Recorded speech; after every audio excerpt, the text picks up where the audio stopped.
National Weather Service in Wilmington has issued a severe thunderstorm warning for southeastern Warren County, southwestern Fayette County, Ohio, Clinton County, north central Highland County, until 10:15 p.m.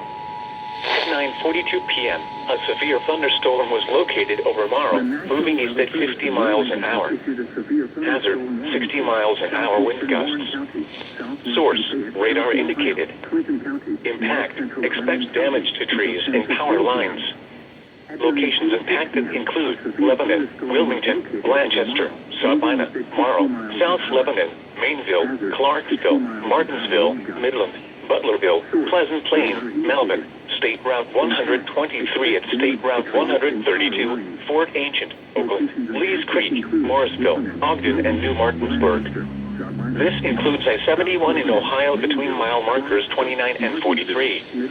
Butlerville, Pleasant Plain, Melbourne, State Route 123 at State Route 132, Fort Ancient, Oakland, Lees Creek, Morrisville, Ogden, and New Martinsburg. This includes I-71 in Ohio between mile markers 29 and 43. Will be the main threat, although a tornado won't